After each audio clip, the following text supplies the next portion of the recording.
Yo, SojuTalk Nation! On this week's episode, we'll be covering fuego releases from Yukika, STAYC, and SHINee. We'll also be cooking up some spicy news coverage, including RBW acquires WM Entertainment and weekly achievements. And finally, in State of the Nation, we discuss Kingdom Episode 2. So turn up the volume because we coming in hot. Hit me with that intro.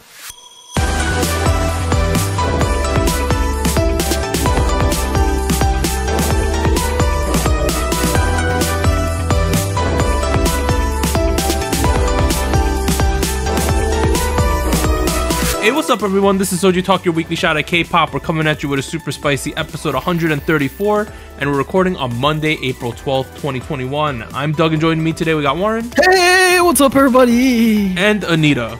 Hello. Alright, and as a quick reminder, check out SojuTalk on your favorite podcast platform, sub to us on YouTube, and join the SojuTalk Discord and be a part of the nation. Alright. No announcements this week, so right away, we're in part 1 of SojuTalk episode 134, where we discuss big new releases, choose a spicy song king, and hit you with the music show winners. Boom. I don't know what that was.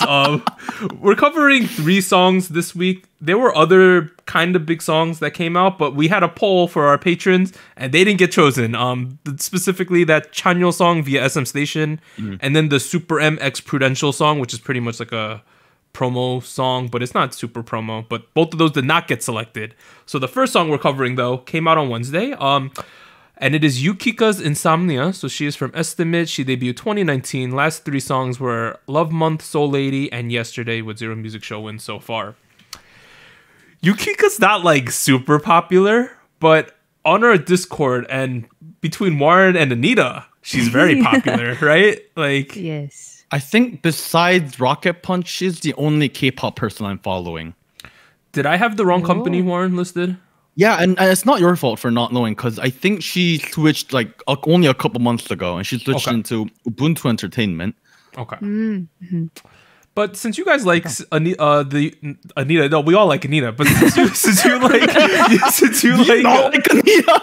No, she's great. You know, last week we bullied her though, but this week, Yeah, you did.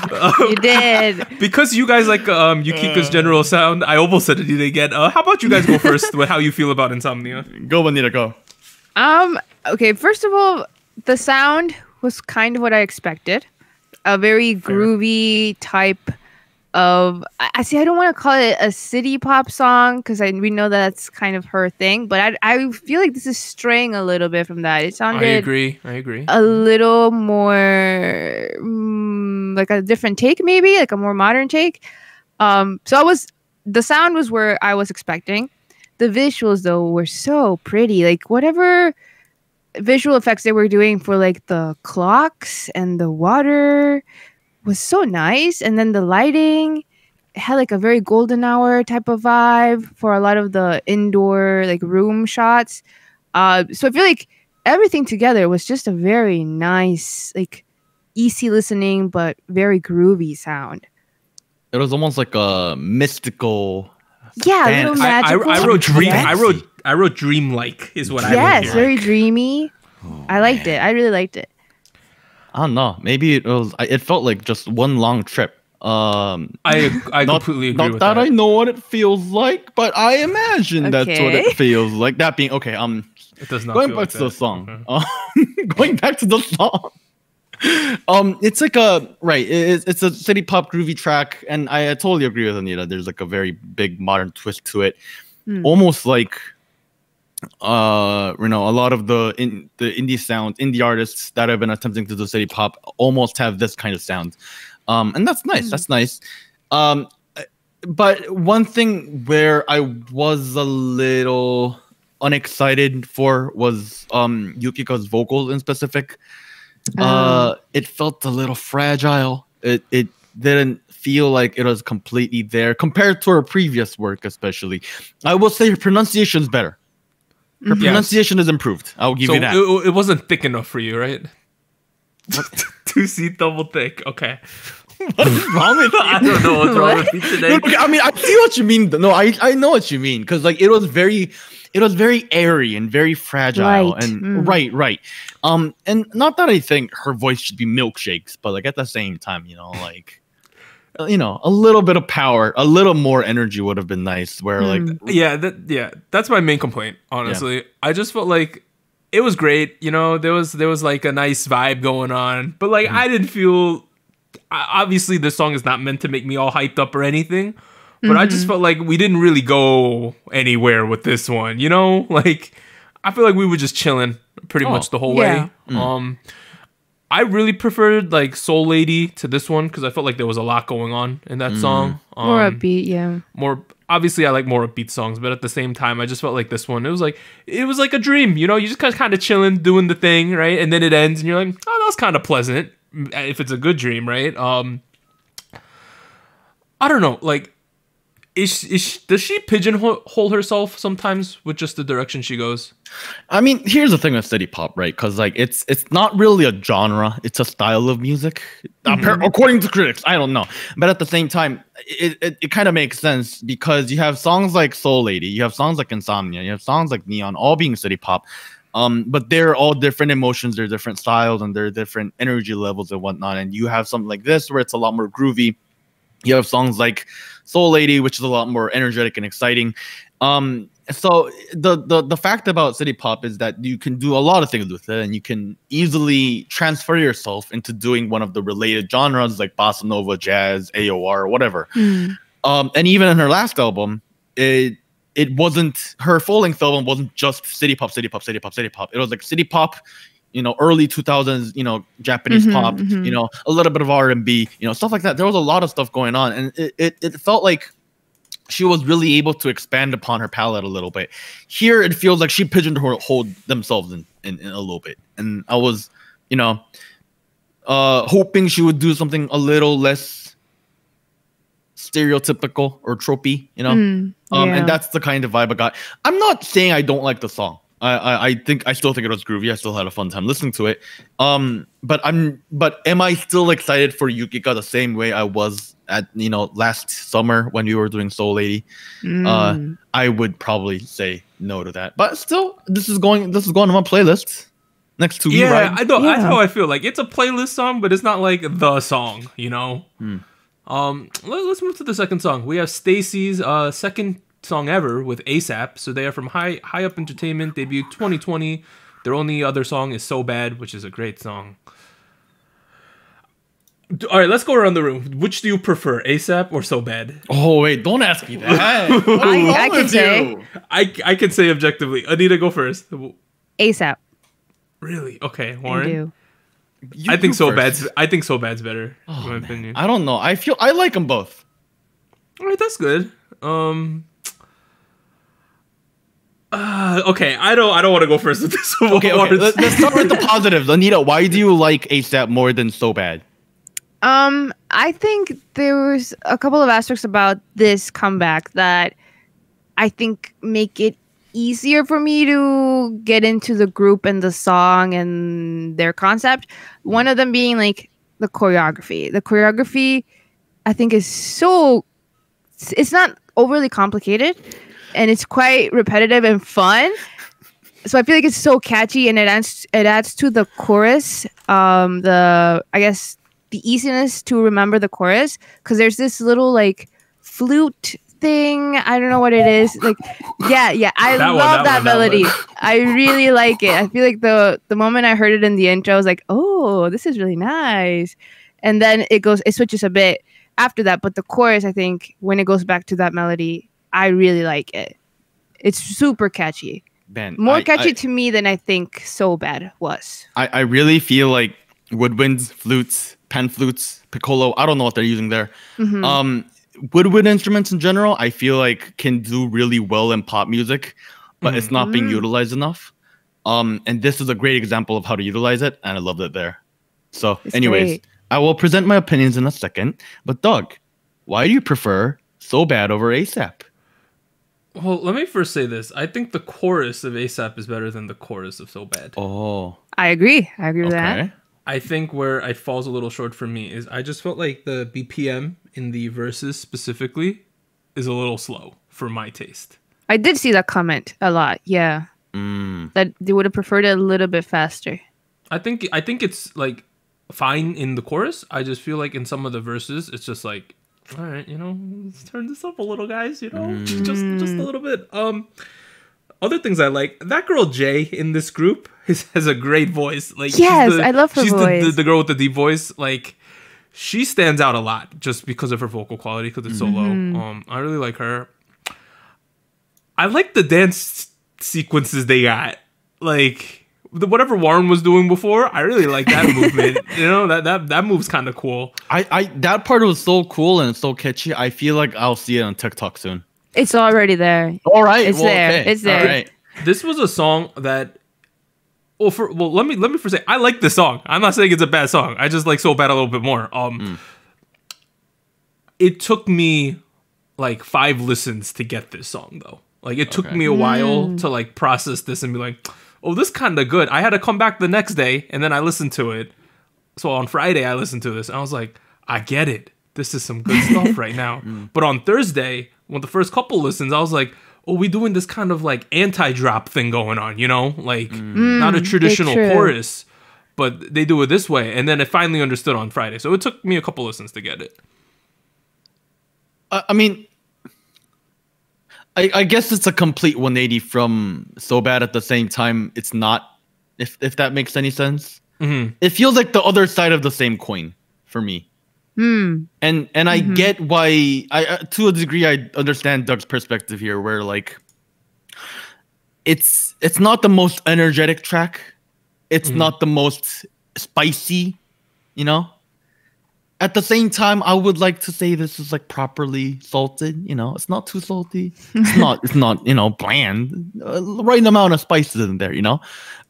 That's how I feel about the track. It's and everything is very well mixed. It's very well balanced. Yep. It's one of the tracks that stood out this week. With SHINee, where I was like, wow, it's very well engineered. It's just very nice to listen to. And add that with the flute drop that you guys mentioned. I thought and then everyone's voices were very well characterized. Yes. So and on all that aspect where it's checking all my boxes, I was very happy. I was very pleased that this is one of my favorite girl group songs of the year so far. Nice. STAYC's creeping up in my like girl groups that I just like. They're really good. I know. They're really good, dude. Black Eyed Pilsung, like, shout out to him. First 2 songs, it's been a big success in my opinion, right? Yes. 2 out of 2. I think this is about as good as it could have gone so far. Like, unless something crazy happened, I think this is doing really well so far. I think he's the best K-pop producer in the game right now for me. Ooh. I like that. I like that. Has been for a while, but although I will admit there's one thing that kind of bugged me about the song. Okay, go on. Because like the song was like, it's like ASAP, I need a guy ASAP. I need someone of my dreams ASAP, show up, please. But at the same time, the song was like, oh, I want someone that is just like me. Oh yeah. It's like, I want like weird money. Right. And I was like, okay, I mean, I get that, but like at the same time, you can't expect, I don't know, the little noise for like the message.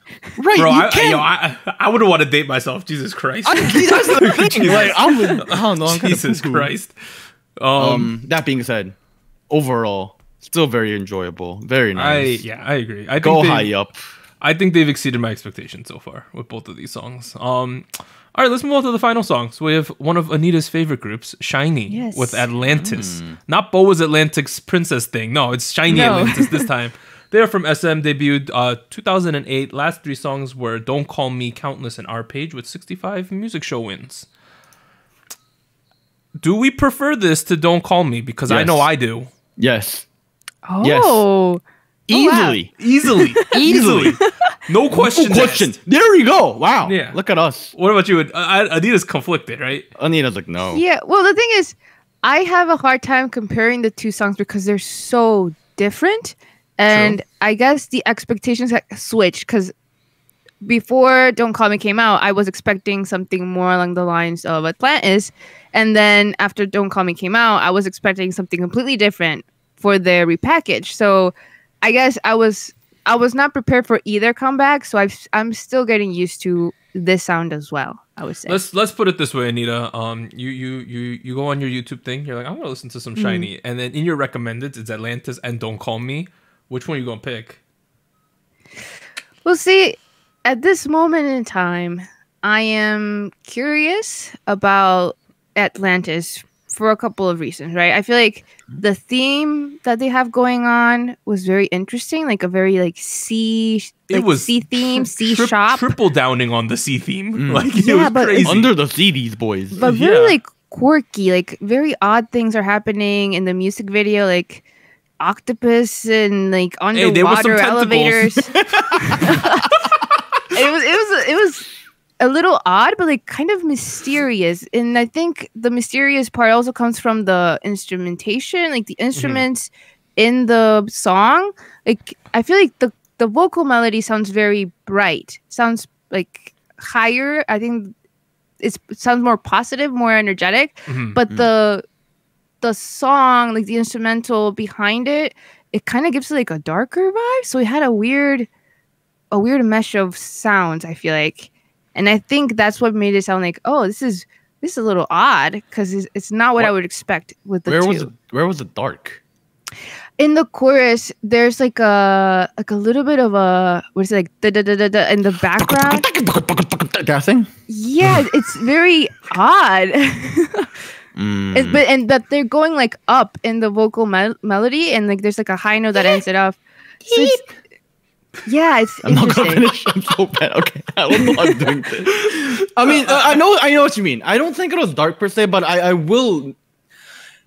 think it was doing a role of pushing the song forward, giving it a sense of rhythm. And that's where the song really came together. There was a really good sense of rhythm, you know, just a really good sense of rhythm. The rhythm guitar plus synths plus the percussions in the chorus of this song is really solid. The combination they chose there. For me, I feel like SHINee got their mojo back with this song. Like, I know Don't Call Me was doing some interesting things, right? I feel like this sounds like a SHINee song. And I agree. really I would like agree, that from yeah. them. I agree. Yeah, This is like one of the most SHINee sounding songs ever. That like electro pop thing that they're really known for with the SM like SM funk. No, the funk SMP? plus the vocal layering is what's really evident Yes. to me. They're Yes. really doing that hard with Don't Call Me and this one now. It's like the crazy thing is like we got the kids in this group are so good, right? Like it's kind of nutty who they got. Obviously Taemin's doing his thing. I like how they give him like the sexy whisper parts because he's really good at that, right? Like they're playing towards people's strength. I know Mino, there's like memes that he's not a good idol rapper. I think he did completely fine in this one. It did not take away from the song at all. He did his lines. It was great. My boy Key, though, is going... He's been going it. ham lately in great. these His music vocals. videos. I've like... It was like... maybe I'm just sleeping on it, but like I feel like he's gotten better vocally over the past couple years. I would agree, yeah. He's gotten so good. And for the big thing with me and these music videos is like... Key's stage presence has gone through the roof lately. He's just been going so ham. I don't know. It's cool to see because I'm a fan of him because I watched that Do Re Mi Market show and like he's a bit of a troll on that show. But like, man, I sometimes forget he's an idol when he does things like on this Atlantic music video. I'm like, Jesus Christ, dude. Let's see. What else did I write here? I wonder if they'll continue to do like I consider this a traditional SHINee song personally. I think this is very much in the repertoire of what they do. I wonder if they're going to keep doing this because it does work though, right? The formula works for sure. You do this type of song with SHINee, it's going to be great. But I wonder if they're going to now go on a path that's more like Don't Call Me, doing this more experimental stuff, or do more SHINee type stuff. I mean, the SHINee-esque stuff was a little experimental to begin with, right? Yeah. They just went very experimental with Don't Call Me. I'm not sure if I would say Don't Call Me is experimental. I'm not sure what it's experimenting with. I'm saying for them. That's what I mean by that. Like, I remember we called Don't Call Me more like of a NCT type song. It felt like it felt like an awkward attempt to do modern K-pop, modern SM stuff. This feels much more, like you said, this feels much more like a proper way to kind of mix the modern trends and still kind of do something that is within their lane. And it all came nicely well together, you know, like it was you know, like overall something I would expect SHINee to do, but at the same time it was fun, it was modern, it wasn't old sounding, and it was very fresh, you know, just like it's like very just like, you know, like the choreo. imagining. Yeah, what's up? The choreo, Anita, did we see the choreo halfway through the music video? It was so good. Yes, I'm looking forward to the live stages. I agree. I'm waiting on that. Do we have any closing opinions, Anita? Are you happy with this whole like comeback cycle with Don't Call Me plus Atlantis? I am. I think. Well, this has kind of just started, right? So I'm gonna wait to see more of the live stages, more of the choreo focused performances. But I don't know. I feel like with the return of SHINee and, like we mentioned, them trying out new things that maybe it's not new for them, or it is new for them, but not necessarily for the genre. I think it's interesting. This one, like I mentioned, it might get some more time for me to grow into it because it was not exactly what I was expecting them to go towards after Don't Call Me. But I can see it. I feel like this is within the realm of the sound that I associate with them. So it's nice. Quick fun fact about the track. Yes. Changmo was the one who made rap. Really? Oh. I know. Okay. Yeah. Yeah, Fun no, fact. he held it down. I was surprised how good it was. We were gonna do this in the news section. Might as well do it now. So on a V Live, right, Anita, SHINee outlined their future promotional plans. They pretty much had a calendar like graphic. Ooh. So April, they're promoting Atlantis. Obviously, May, Taemin's solo album. Mino's gonna film a drama. Onyu has a musical, and there's gonna be a SHINee fan event. July, Key solo album. September, Onyu solo album. Wow, that's a lot of solo albums. Man, I wish more groups like say, here's our calendar. Like, we doing this, or at least we're gonna try to. I think it's cool that there's like objectives and you can look forward to it for a long period of time. That's kind of nice. All right, other tracks that were released this week is Chanyeol via SM Station Tomorrow, D Crunch with My Name, Kim Jae-hwan with I Wouldn't Look For You, Lunar Solar with Da Da Da. All right, this next one, only one of the title track is Libido. Is that how you're supposed to read that? Bro, Oh my goodness. go watch and look at the teaser photos and the behind the scenes. It's so sus with this group. Next we have Bay173 with I Loved You, Super M X Prudential with We Do, and then Davichi Just Hug Me. All right, next we're at Spice King, which is a segment where the crew will decide which song reigns supreme. So we're going to evaluate the Soju chart in terms of song quality, spice, and listener fatigue, and songs that place number 1 on the Soju chart will be declared this week's Spice King. We have relevancy here, though. Songs that win Spice King 3 times will gain entry to the Hall of Spice and be removed from the Soju chart. So last week's Soju chart on episode 133, IU's Lilac picked up her second crown. Uju Sonyo's A Natural came in second place, and Weekly's After School came in third.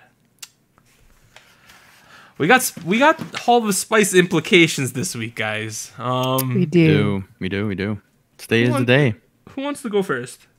Let's force Anita to go first again. What? Good idea. I like that idea. Well, I'll start from the bottom up. Okay.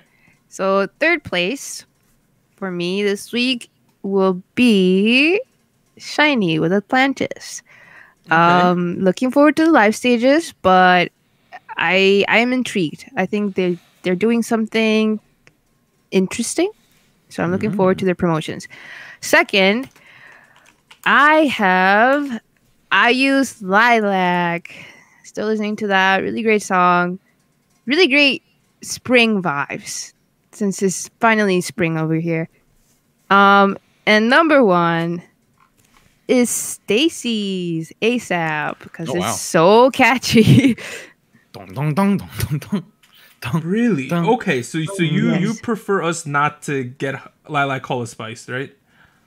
I mean, I wouldn't say I prefer. I just personally it went You down. are voting against. No, but I'm not.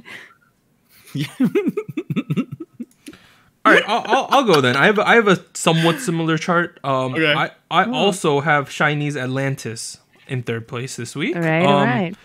Second place, I have STAYC's ASAP. And in Good. first place, I have IU's Lilac. So very Okay, similar yeah, very charts. similar. Very similar. So it comes down to me. It really comes down to where you place those two songs, dude. Okay, let's start with the songs that's not on my chart. I didn't put Atlantis on my chart. Well, it was fun. Liked it, but not enough to put on the thing. Unnatural by Cosmic Girls. I think I was a little harsh on it last week. Oh, perhaps I was harsh on your child. Okay. So if you had a fourth, I'll put it on fourth. Okay. That doesn't help, dude. Weekly by After School. yes. Still? I'm glad you put it there. I'm glad Okay. you put it there, Warren. I respect that. Anita, is this like a song of the year for you? You love this song. I really like that song. Guys, I didn't say where it's going yet. Oh. Oh. I was calling out the songs that didn't make it in the chart Oh, today. shit. Oh, wait, Okay. what? Yeah, I didn't put Weekly After School in Oh, this week's I chart. thought you said you did. No. Wait, what did you Let put me there? finish What my is on your sentence. list, Warren, then? What's on Well, your list? let me begin my list. Now I shall begin because look, I think Stacy's ASAP was a very nice, fun track. It was very well balanced, and I'm putting it in second. Okay, that's fair. Wait, you're going with second first. Okay. Yes. Okay. At that point, I think it's Stacy. very clear. But here's the thing: I kind of stopped listening to the IU album. I had a fun time listening to it, but after like a week or two, I wasn't very excited about it. So I had stopped listening to it, but I started listening to it again. I was like, "Oh, this is a party, so I'm putting it on first." Okay. I use Lilac in first. I use Lilac on first, so Okay. and then I have Yukika's Insomnia on third. Oh, you. yes. Nice. Okay, in third. All right. It was close. It was really close. First place is I Use Lilac, picking up the third crown for that song, and it will be put in Hall of Spice and removed from the Soju chart. Joining Congratulations. BTS's Dynamite, Twice's I Can't Stop Me, and Dreamcatcher's Odd Eye, which Warren is still protesting. Warren's like, one of these songs is not like the others. Second place is STAYC with ASAP. They came in second place with 7 points. That's really good for them. Yep. And then in third place, we have SHINee's Atlantis with 2 points. So that is the chart this week. Another Hall of Spice. We got 4 of them now. I didn't realize how hard it would be to get into Hall of Spice when we first started this. It's pretty tough, right? 3 weeks is a long time. I feel It's a long time. It's a long time. But finally, we're at show winners. Anita, hit us with them. All right. So Rose had a win on M Countdown for On the Ground. So up to 6 total wins for that comeback. So congrats to her. Then we had IU's Lilac with 2 more wins on Show Champion and Inkigayo. So a total of 4 wins for Lilac. Then we had Bacon's Bambi with its first win on Music Bank. And then Cosmic Girls Unnatural also had their first win on the show. Nice. All right, but that wraps up part 1. We'll be back after a short break. 3, 2, 1. Hello, SojuTalk Nation. This is Anita here with a quick PSA. If you would like to support SojuTalk Kpop Podcast, please like, subscribe, or follow us on whatever platform you're using, and consider joining our Patreon at patreon.com/SojuTalk or donating to us at paypal.me/SojuTalk. On behalf of the crew and myself, thank you. Now back to our regularly scheduled episode. We are back at it with part 2 of SojuTalk episode 134, where we discuss recent K-pop news and events and give you the state of the nation. All right, news and events, not too much, but there was one big thing. So RBW acquires WM Entertainment. So on April 7th, RBW announced, quote, "We are acquiring WM Entertainment, the agency of groups Oh My Girl, B1A4, and On and Off." RBW completed an SPA, also known as a sales and purchase agreement, with WM's largest shareholder on March 31st, acquiring 70% of the shares and bringing in the company as a subsidiary. RBW is home to artists including Mamamoo, One Us, One We, and Purple Kiss, while WM Entertainment houses artists such as Oh My Girl, B1A4, On and Off, and IZ*ONE's Chaeyeon. With this acquisition, WM Entertainment will operate as an independent label of RBW and maintain their current management. Interesting. Kind of unexpected, in my Yeah. opinion. I don't know why in my mind I had thought that like RBW and WM were like somewhat comparable level of company. I mean, yeah. aside from Mamamoo, I'm not saying, like One Me and One Us are like not good groups, but at the same time, Mamamoo is like super big, and then the Yeah. other groups are like a at like a mid tier level, or like it's not that memorable really. I don't know. I feel like people are gonna hate me for saying that, but No, I know I get what you mean though. I feel like Mamamoo is definitely the top group Asset. from their Yeah. company. Right. So they're the one that have more recognition, I guess, from there. I guess Did not I expect guess that. I guess what I'm basically saying is like when I think of company A acquiring company B as a subsidiary, it feels like company A should be way bigger than B, at least in my head. And with this kind of thing, I didn't realize the gap was this big. Apparently it is. Apparently Mamamoo's just raking in the cash, right, to pull this off. Wow. I think it's interesting because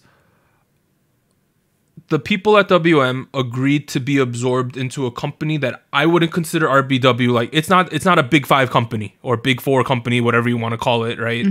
By any means. This obviously makes them bigger though, right? Now we got to put them started in the conversation. But at the same time, it's like when we think about people acquiring other companies, it's like BTS, Hybe, that's what we call them now. yes, Not BTS or Big Hit Hybe. They acquire like decently sized companies, right? They just pull them in. CJ's umbrella is pretty big. They have relatively big companies. I didn't expect RBW to pull this one off. I was pretty shocked when it happened. I know a lot of people were as well. It's a good move though, I think, right? if they can afford it, buying it and increasing their portfolio, why not? Yeah, I think it's really ambitious, and we're gonna have to see what happens because it says they're gonna be independent, so they're just gonna do their own thing, but then the money gets pushed up or pulled down, regardless of depending on what they're doing. Overall, though, interesting because I think WM with Cheon will eventually have a new group there, right? And then RBW just debuted Purple Kiss, One Us When We Aren't Too Old. On and Off they're mid tier, but they're a little bit older, so I wouldn't be surprised in the future, a couple years, if they don't have another boy group there as well. So a lot of groups there for sure. Anita, any other thoughts about this one?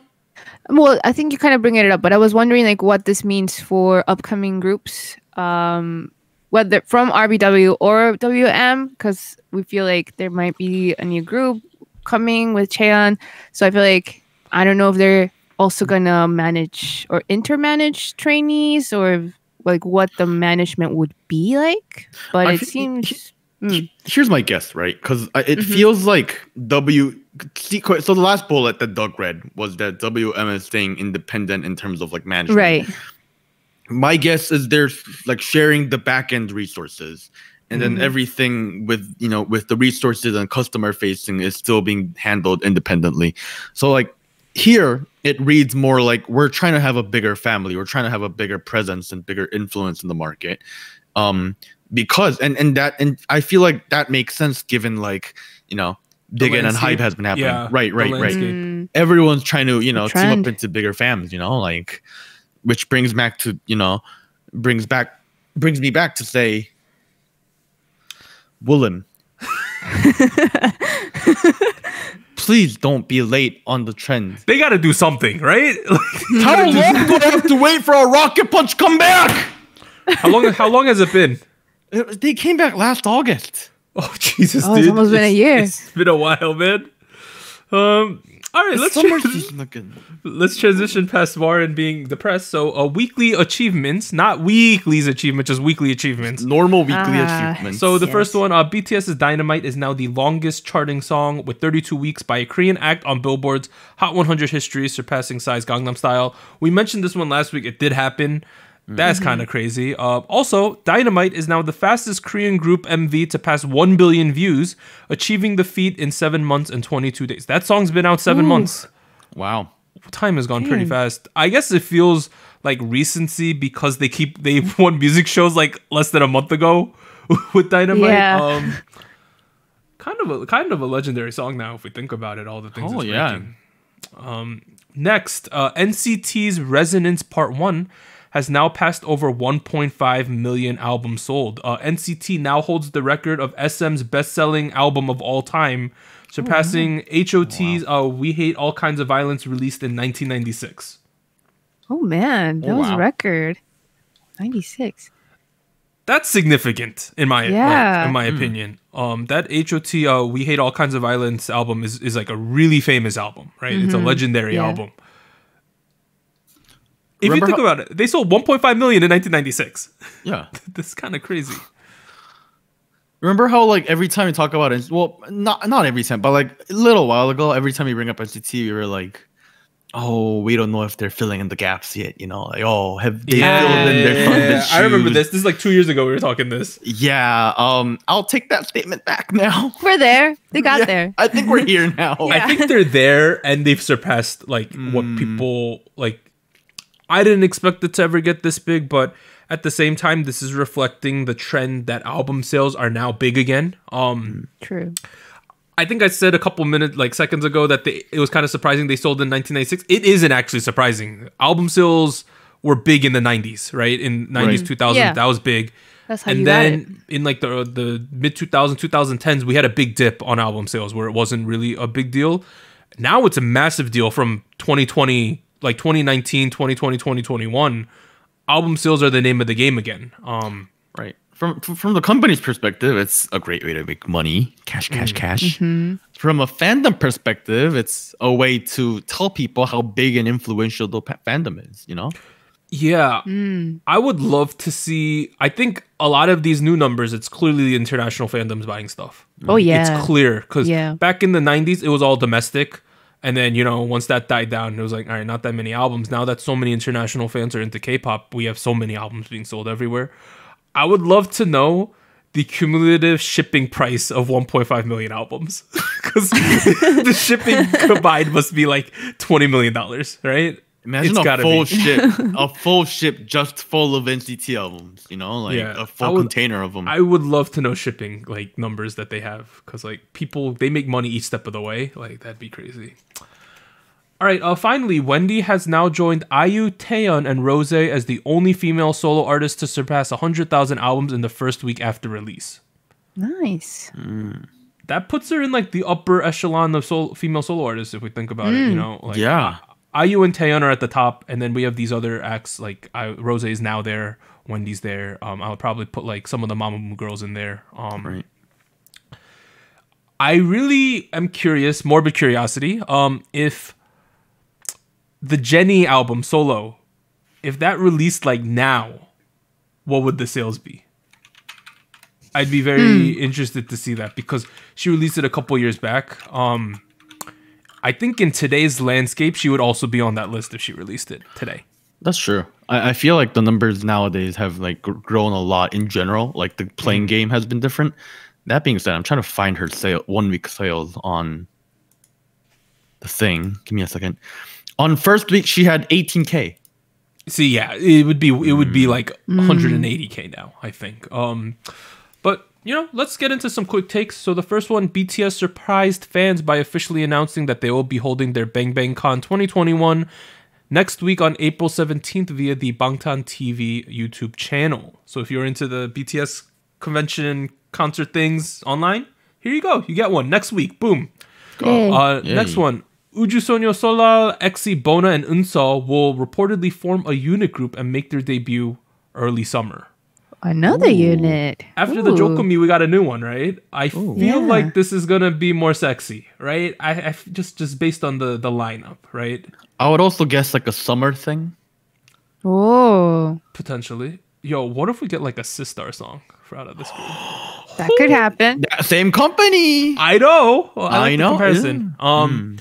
Next one. This is a little bit of rumors, but I wanted to throw it in. So the members of Cherry Bullet have reportedly applied to join Mnet's new audition program, Girls Planet 999.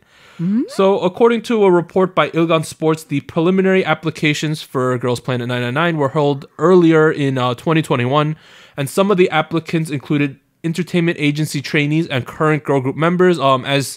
As we mentioned previously, Girls Planet 999 will be targeted at girls from Korea, China, and Japan at the same time, and will use Universe as its official platform.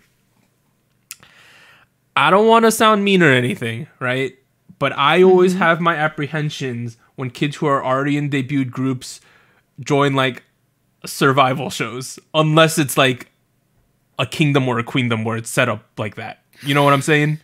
Yeah, I mean, I would be less apprehensive about it if they were complete nugus. But I mean, people know Cherry Bullet. Yeah, that the thing I'm curious about is like let's say we got Cherry Bullet there, right? And they're just there.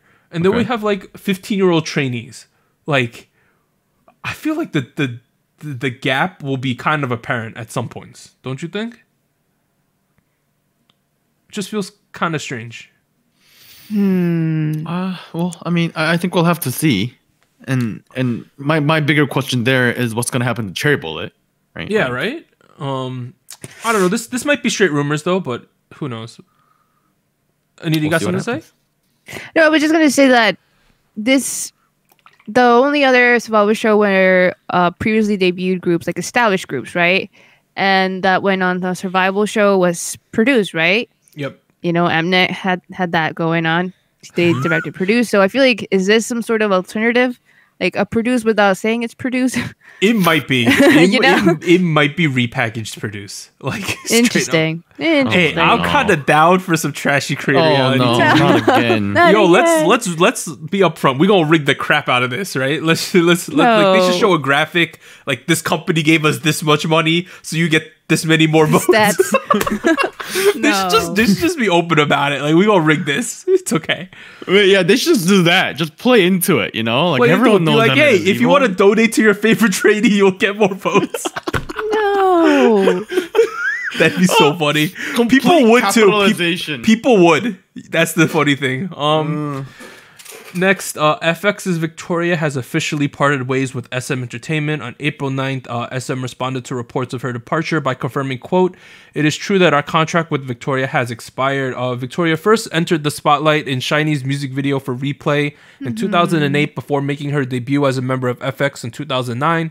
In recent years, she's mainly been active in China. This is a long time coming. Yeah. Like, it's taken a long time to even get sad. here. Kind of sad. Lastly, Nua's Aaron will not be participating in the group's upcoming comeback due to experiencing symptoms of anxiety. He will be taking a hiatus for the time being. I think that's perfectly fine and good for him, because if you're experiencing things like that, I think you should take a break. I agree. In terms of announced comebacks, we have 17's The 8 on April 13th. Eyes, not Eyes 1, but Eyes, just the first two letter, on April 22nd. AB6, April 26th.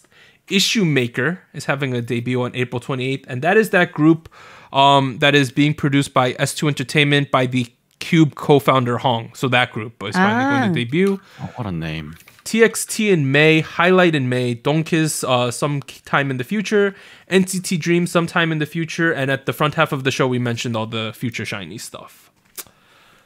All right, State of the Nation. I don't want to go first, so... What? Why not? Do you want me to? I'll go first. Yeah, go talk about your weeb stuff. All right, I watched the movie. Did you now? A Silent Voice, right? Yeah. Oh, yeah, yes. stuff. That's the highest rated anime movie on my anime list. Just saying. Oh, really? It is. Completely worth it. Really good. One of the main characters is a deaf girl, or I want to say deaf, a hearing impaired girl. And it plays into the plot a lot. There's some onions cutting in this movie.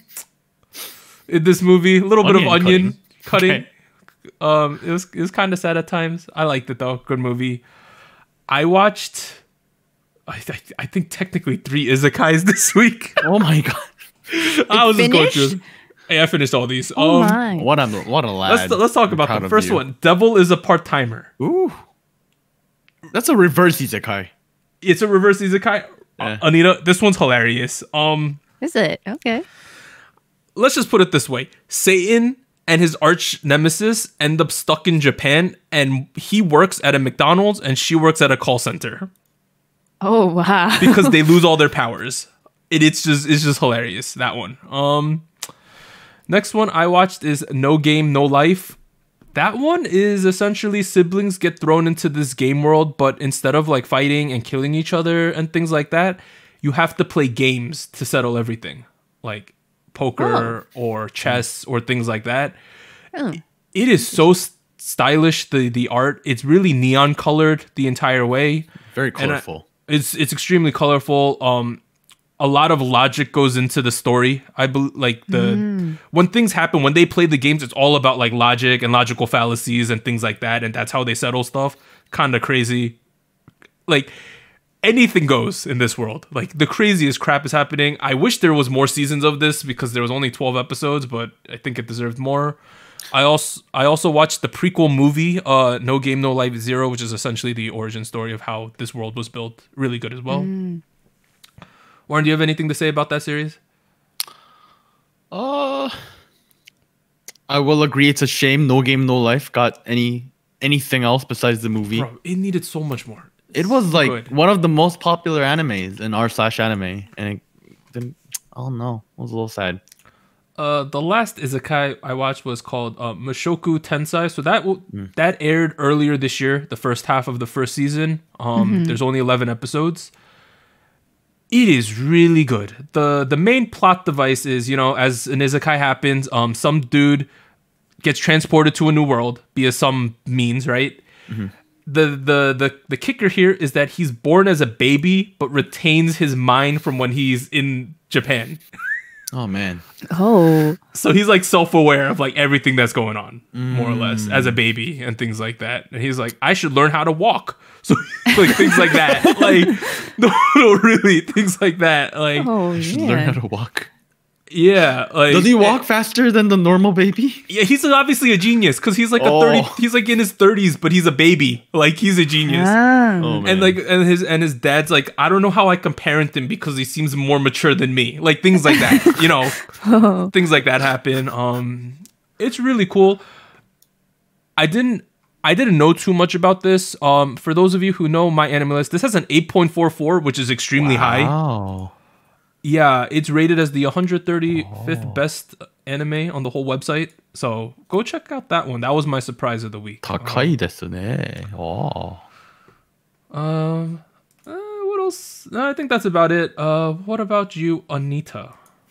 Me? Well, I guess I'm also consuming media from Japan because produced when it was Japan season 2. We're all just weebs. We just weeb it out They here. released their first official episode. So the show started with the top 60 contestants after they eliminated 40 members. Wait, so you mentioned this last week. So yeah, by the time people show up, 40% of the show is gone, right? Or the kids are just gone. Oh man. Yeah.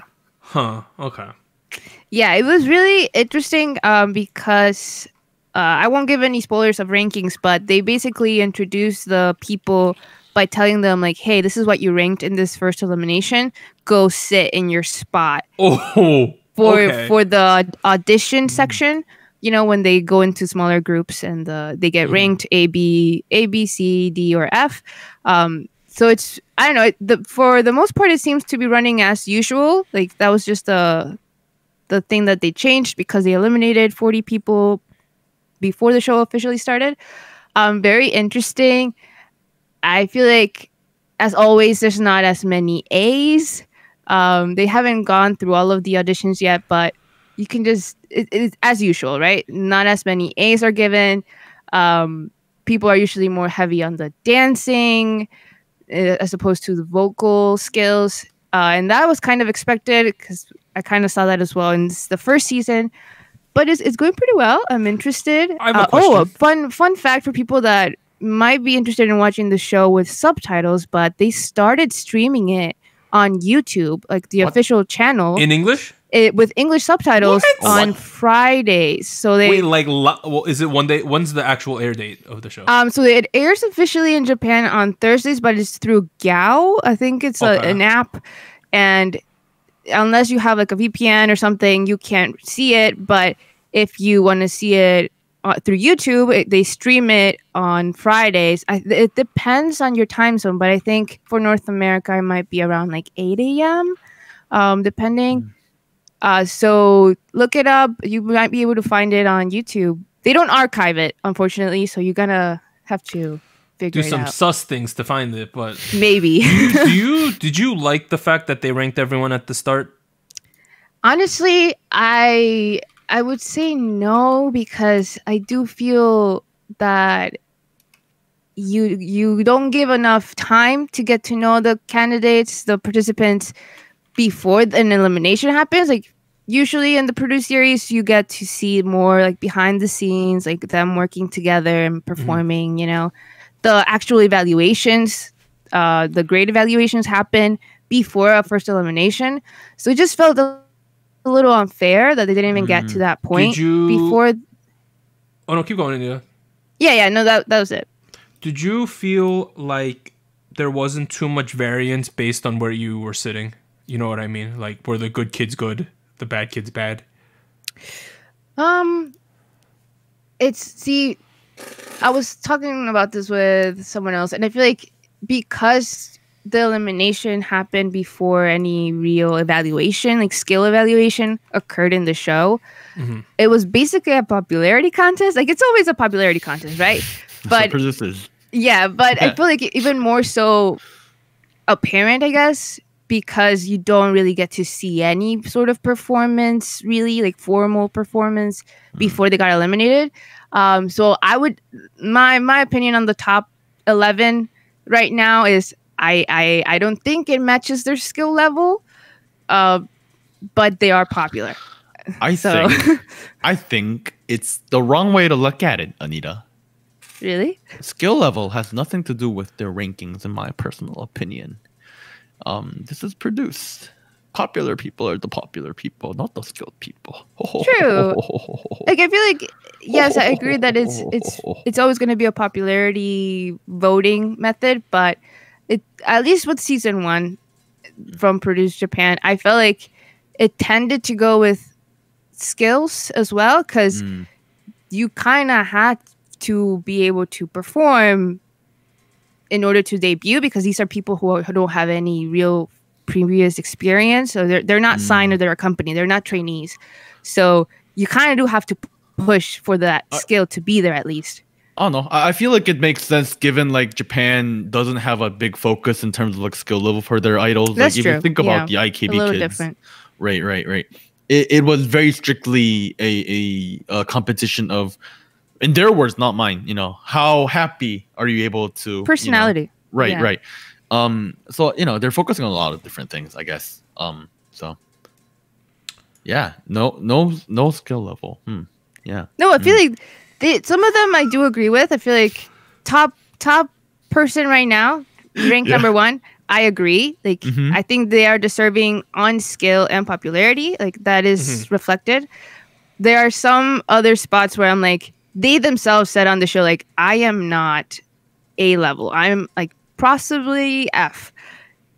And I feel like, yeah. But I'm sitting in like 6, right? But I'm probably F. All right, that's fine. That's fine. It's all right. It's all right. It's okay. Be more confident. That person, I don't know your name and your face. They can still grow. That's a good life lesson for everyone. Just be more confident. Who really cares? Honestly. YOLO. Like, straight up. What about you, Warren? Oh man, that was a weird ending to that conversation. I don't know. You led us to that, so. I guess on the vein of talking about Japanese culture, man, we should not do a K-pop podcast. I've been listening to a lot of Japanese jazz recently. Jazz. Oh, you're getting a little jazzy. Sorry, I don't. Jazzy. I don't know. I wouldn't quite say they're strictly jazz. There's this specific band I like, called Lamp or Lampu or Lamp. I don't know. They've been active for a very long time. This is their 21st year in active. Oh Jesus! Years. Yeah. So you know, they're not young idols, but their music is a good mix of jazz, bossa nova, city pop. A lot of that kind of music, and their music feels very nostalgic. Feels very rainy, and it's melancholic, if you know what I mean. You know, it's sad but still upbeat. You know, and I don't know. It's I've been trying to it's been a busy week for me. I had a friend visiting from out of town and stuff like that. And this was what was keeping my mind sane. It was what was keeping my mind at stability. I can say for sure, God, I am still alive. Thanks to these people, I owe them my life. So thank you, Lamp. You're leading these conversations in such weird places. I guess the lesson here is if you want to live, buy a lamp, right, Warren? No, they're an artist called Bad Lamp. Oh, Look, okay. they have an album that came out last year, 2020. It's called Stardust in Blue, and with a collaboration with a singer called Kaide. It's great. Check that one out. Yes. I think I suggested that a while back, but there's a reason I'm doing it again. It's that good. Okay, yeah. Let's talk about Kingdom. Kingdom. So we got the results from last week. I was correct. Icon's Rhythm Ta got 6th place straight up.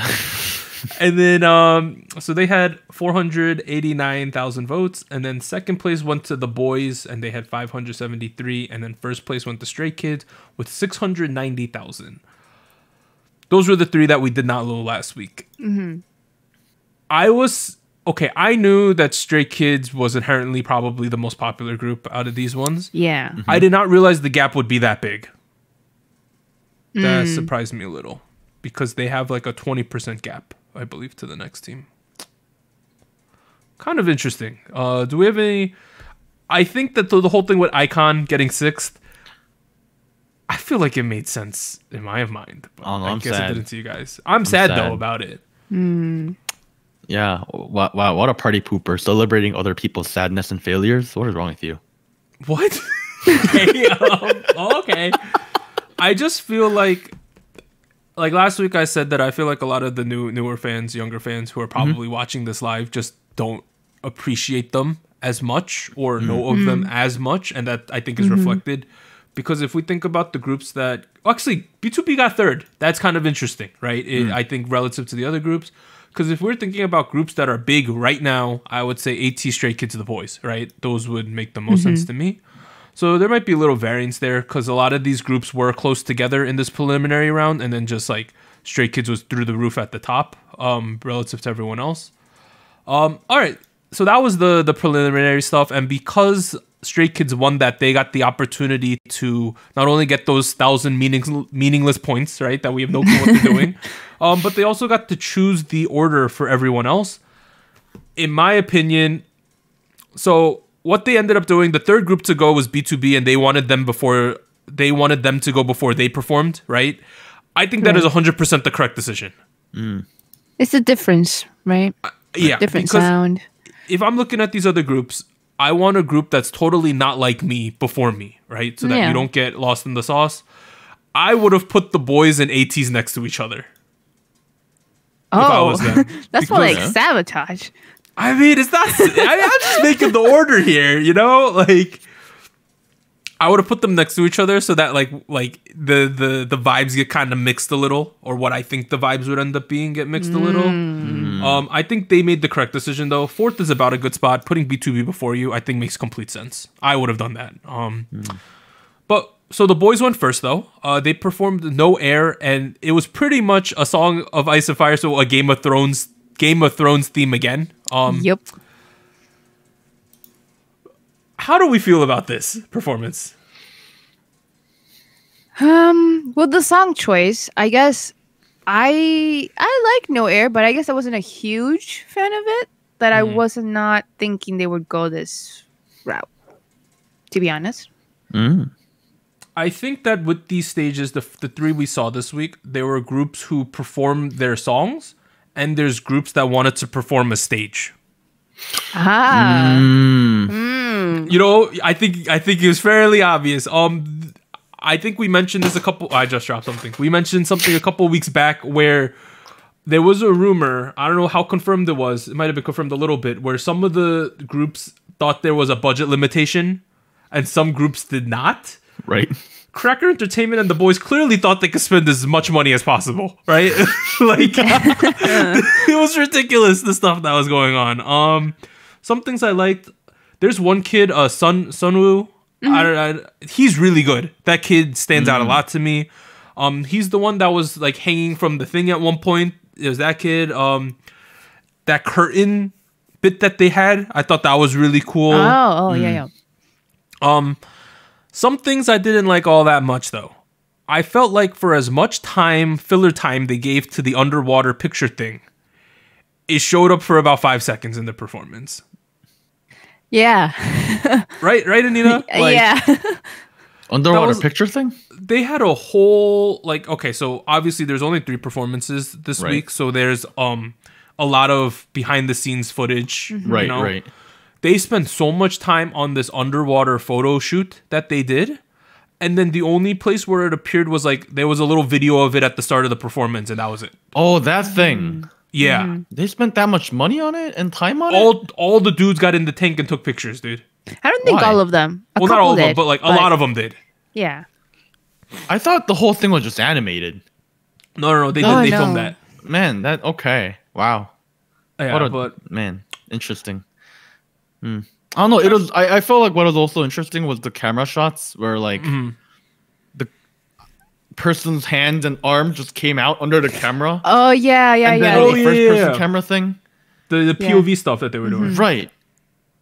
I don't know. Is this like a attraction at Disneyland now? It was kind of weird. Video game. Yeah. No. I mean, I can kind of get the appeal of it.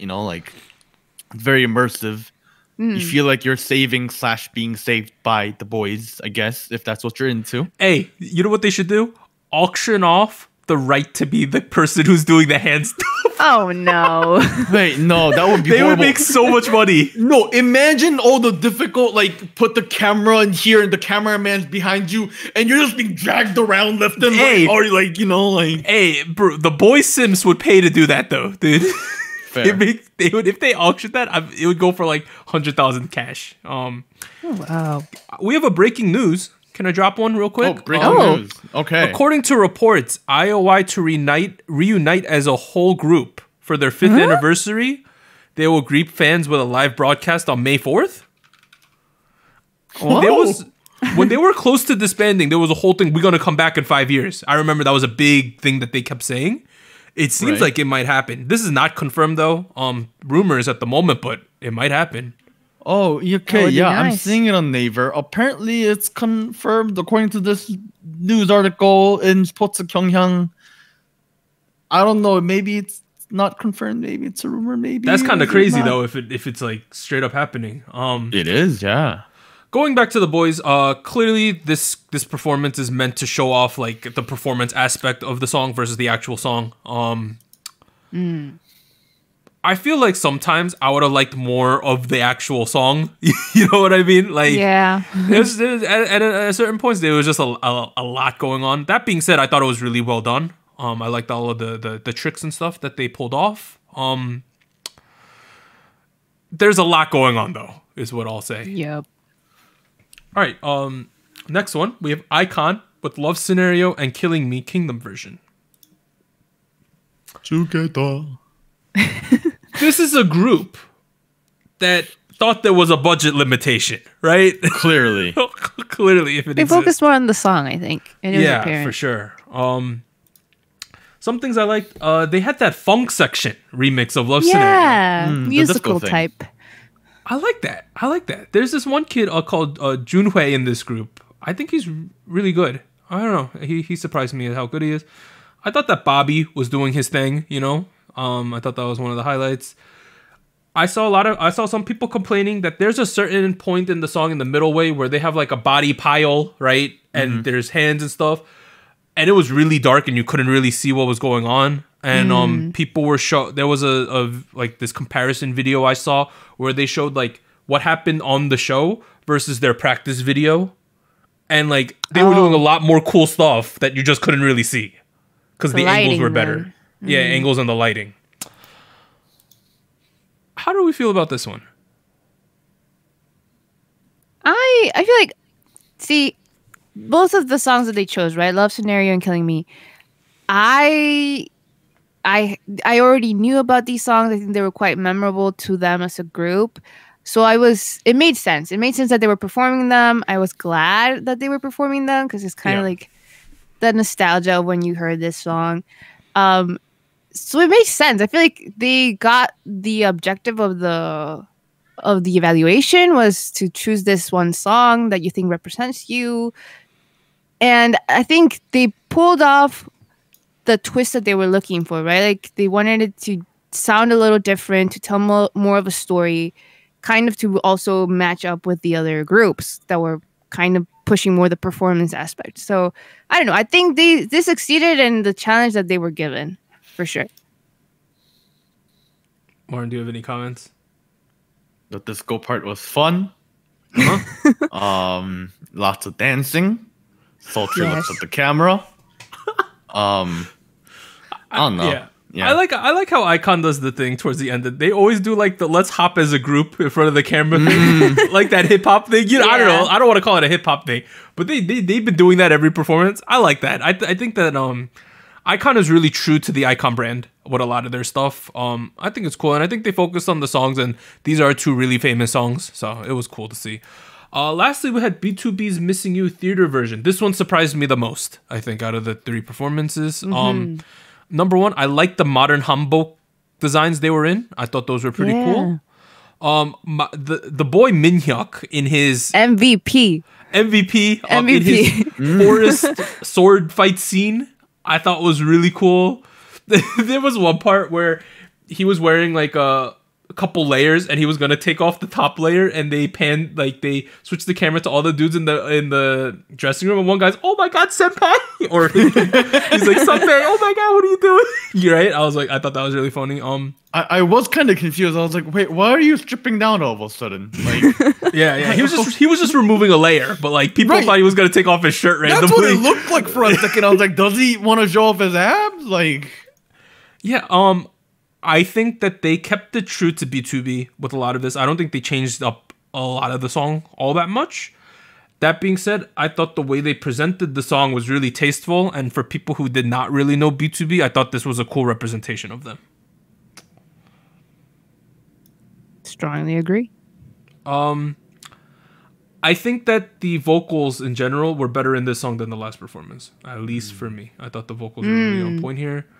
I also really liked how at the end they were in like the little circle with the four dudes. I thought that was the best part of the song. And they kind of had like the point of the song where like if there was an audience, they'd do the clapping crap, you know? Like they had one of those things going on. Out of the three performances though, which was your favorite? Mine? See, when B2B pulled out the theme, right, the more traditional instrumental, you know, and the outfits and the sword dance, I feel like they won me over with that. So I would choose B2B's performance so far. I would also agree for a different reason though. Okay. I don't know. One thing I'm having trouble latching onto with Kingdom so far is like the performance heavy focus. And it comes down to me. I'm not quite sure all the time what I'm watching. Whereas the B2B thing had a clearer like structure that I'm following, and like it did feel more like I'm watching a performance in that aspect. Not saying the other ones aren't performances, but hey, you know. No, it's more clear, more linear. No, I agree. Sometimes you should rest on your good music on this show. I think that a lot of times it comes down to like who can do the most crazy thing, right? And sometimes I think less is more. I think B2B stage really proved that. They didn't have a humongous budget, but they did things tastefully, and it like came off really cool. And I instantly know who they were. I like that. You know, I'm rooting for B2B because I think they're one of the underdogs. And then in the preview, we saw Stray Kids a little bit. Their thing looks like it's going to be crazy too, right? Like, oh dear. I think they're doing Backdoor, so that should be kind of cool to see. All right, next week though, Kang Daniel, Wheein, the 8th on Tuesday. Thursday on the 15th, we have Yoonji Sung. Friday, we have Majors. 18, we have Great Guys. And then Monday, we have A-Pink, Newest, and Day 6. That's a big day.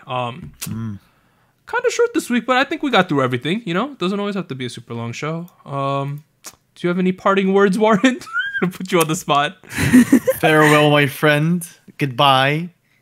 Into the good night. Oh dear. Yeah, this has been SojuTalk Crew Kpop. I'm Doug. I'd like to thank Warren and Anita for joining me. We'll see you guys next week with episode 135. See you, everyone. Bye. Bye.